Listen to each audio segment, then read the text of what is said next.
Okay, good morning, Heritage Academy. Wow. Okay. Okay. So our first song is "Sweet by and By" 428. So, yeah.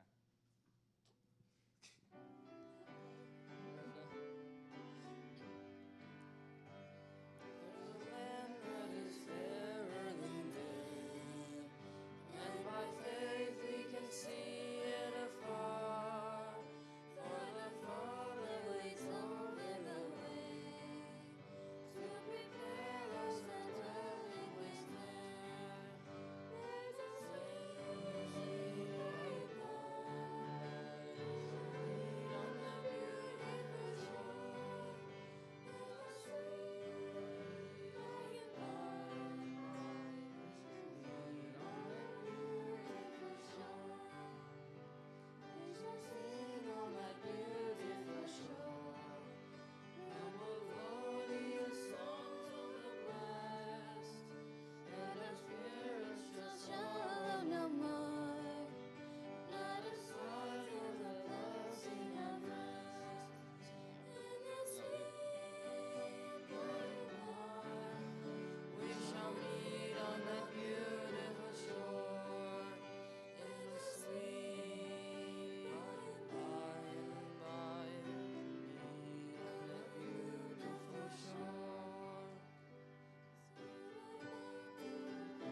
Father above, we will offer a tribute of praise for the glorious gift of His love and the blessings that hallowed our days.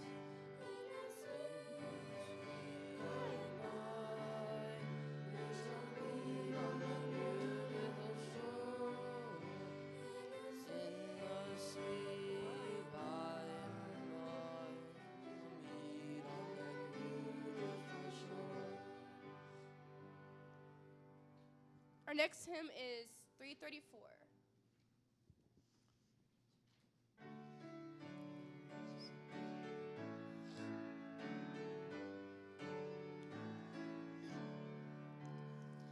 From the fount of every blessing, chill my heart to sing thy praise. Streams of mercy never ceasing, call for songs of loudest praise. Teach me ever to adore thee, may I still thy goodness prove, while the hope of endless glory fills my heart with joy and love. Here I raise my Ebenezer, hither by thy help I've come, and I hope by thy good pleasure safely to arrive at home. Jesus sought me when a stranger, wandered from the fold of God. He to rescue me from danger, interpose His precious blood. Praise how great a debtor daily I'm constrained to be. Let thy goodness like a feather bind me closer still to thee. Prone to wander, Lord, I feel it. Prone to leave the God I love. Here's my heart, take and seal it for thy courts above. So our next song is going to be 373. Please stand.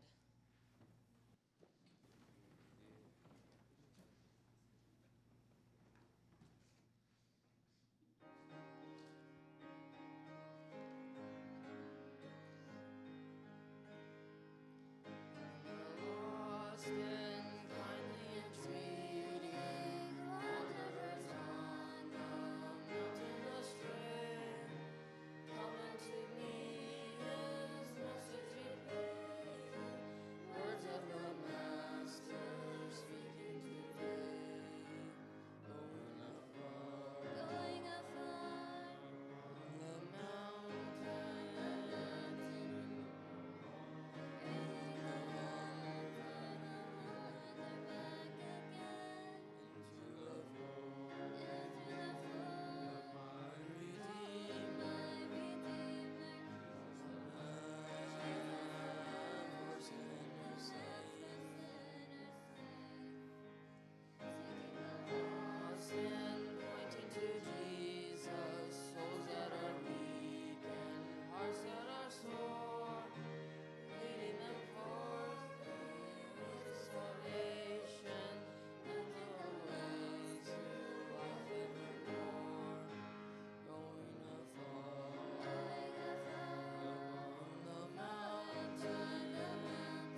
morning, Heritage Academy. I'm going to have our prayer.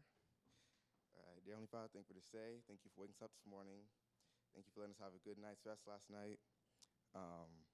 Please bless all of those that are able to view online, and bless us as we are here. And thank you for allowing the juniors to go on the junior trip and be a blessing to others as we work. In Jesus' name I pray, amen.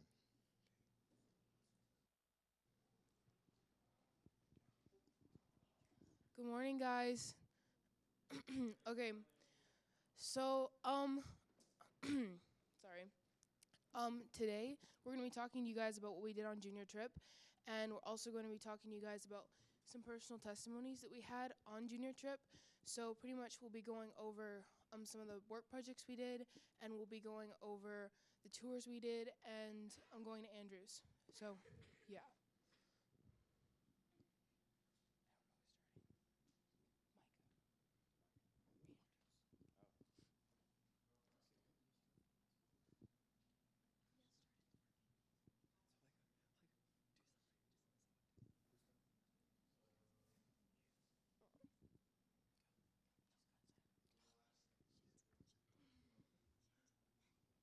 Hello, y'all. Well, I went on tours and Andrews because I couldn't do some of the stuff they did. So I did mostly the tours with Mr. Don. So I went to go with him to place to see what the other projects they did for the other tours. And it was actually really fun. I enjoyed it. So I did the tours. The next day I did the tours all by myself. I toured a bunch of people from place to place. It was actually really nervous, but it was fun.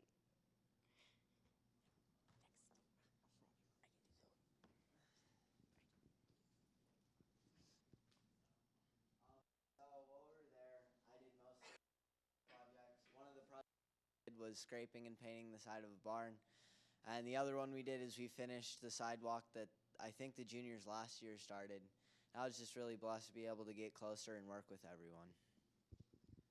Okay, so I did the same thing, pretty much the same, except I didn't work at the barn, and so after a little bit of working on the sidewalk, Ian and I got taken off of that project, and we got put in to making a ditch.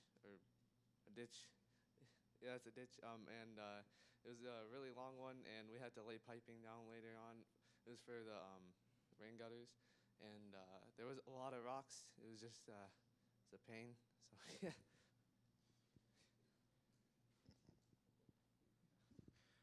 What I did, I was working on the sidewalk most of the time. I also helped taking shingles off of a shed and replacing the plywood.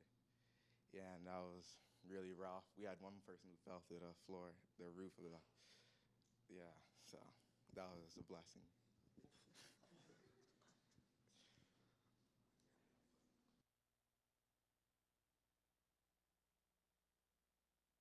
Okay, so after we did the projects, we went to Andrews, and they gave us tours of the things that we might have wanted to do when we went to college.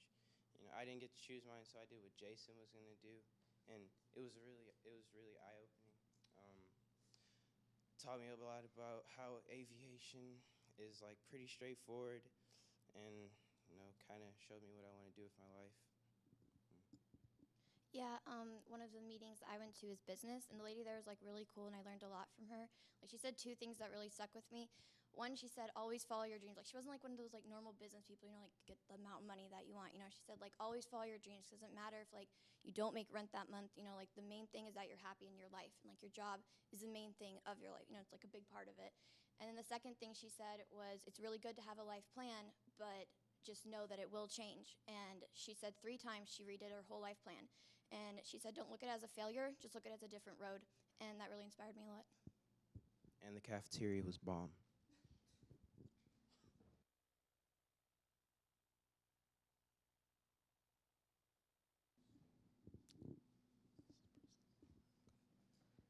So I'm going to do a personal testimony right now. Right, all right. So here we go. One day, me and Hannah were working on the ramp for the sidewalk, but we couldn't start because there's a slab of cement in the ground. So we had to get the sledgehammers to break the slab. My first hit was okay, but I felt powerful. Like, I thought that I could hit this like 3 more times and then it was done, over. We could finish building the ramp. But my thoughts of my own strength blinded me of my own safety. The second time I hit the slab, a chunk of dirt shot straight in my eye. I wasn't wearing any glasses, which was really not smart at all. What I'm trying to say is that we blind ourselves in our own strength, and we forget that our safety, which is, which is God, basically, and we get hurt. So just remember that our own strength can't protect you without God's own strength, because He's almighty. All right. Who's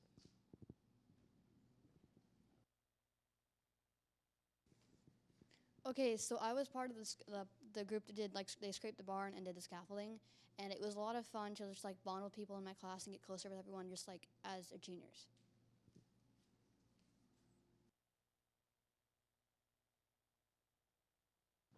Alrighty, so I also have a little personal testimony.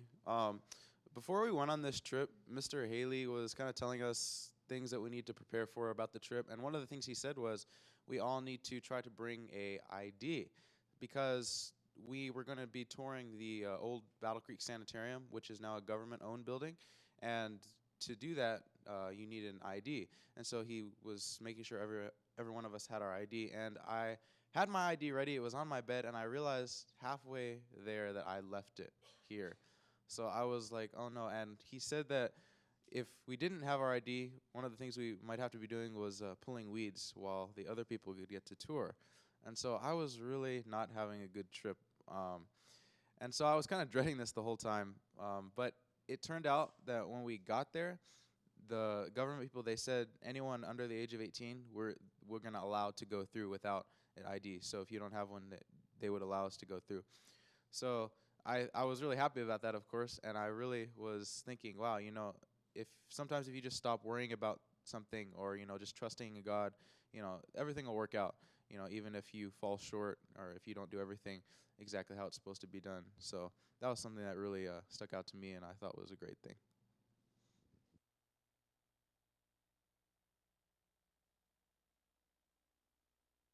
Okay, so I was with Brandon. We were doing the ditch that Mr. Haley assigned us, and so we get there, right? And he's showing us, he's telling us what we can do. He's like, okay, I want you to start here. I want you to work all the way down there. And I'm over here like, oh, wait, what? Like, it was so long, and I was really dreading it. I was like, wait, I don't want to do this. Like, they said that we're gonna have to, like, he wanted us to do something where we can come back 10 years later and we'll see it and we'll be like, yeah, I did that. And I'm over here thinking, the grass is just going to be that. And we're like, where did it go, right? So I'm really dreading it. I'm pulling all the dirt out. I'm throwing it over. I'm getting all these like big rocks out. They're bigger than my head. I was like, oh my gosh. And so like I was just not having the best time. I'm like, this is a waste of time. But then like it hit me that like God put me there for a reason. If we didn't put the piping there, they would have had to spend over like hundreds of thousands of dollars to fix a house that was over here that the water was running down on, and it would like the ceiling from the lower basement floor and the floor from the standard floor would all collapse. And I was like, God put me here, and so I worked here. I worked on the ditch as hard as I could, and I try to get done and bless the Lord. So that's my testimony.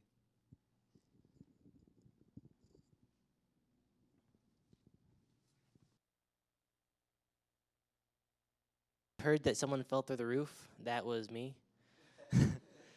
Well, we were working on the roof, scraping the shingles off, and Mr. Haley had warned us that one side of the roof was weak, but I ended up stepping backwards onto that side of the roof and fell through and landed on a microwave. But somehow, through the grace of God, all I got was a bruise.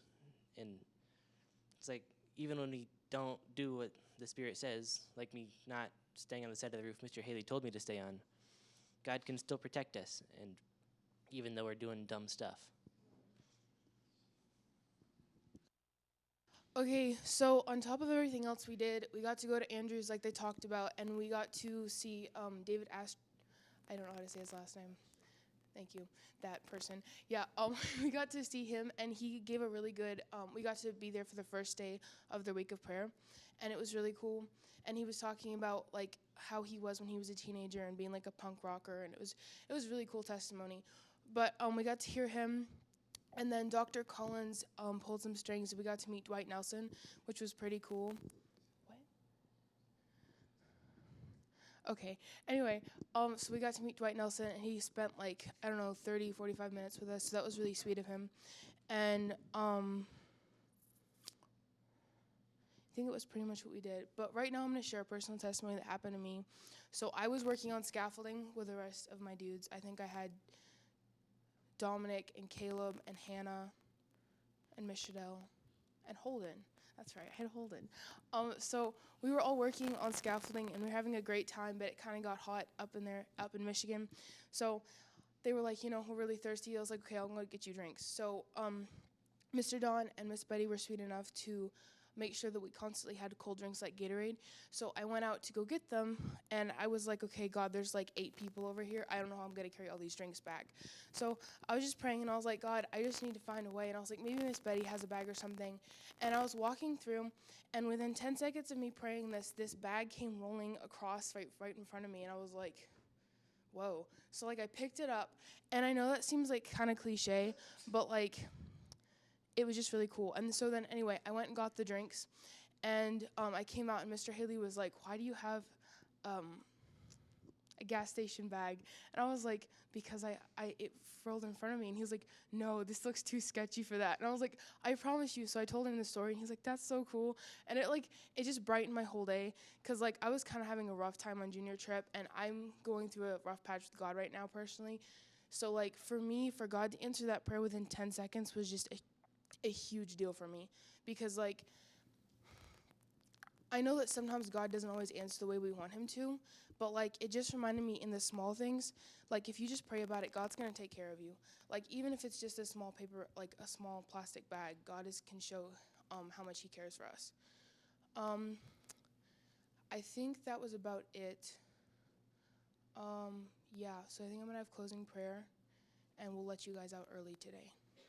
So if you'll bow your heads with me. Dear Jesus, thank you for this day. I want to pray that you'll please be with us as we go throughout our day. Thank you that it's Friday and it's the weekend. I pray that you'll help us get through our classes and be with anybody who has tests, help them to remember what they studied, and help us to be lights for you today. In your name, amen.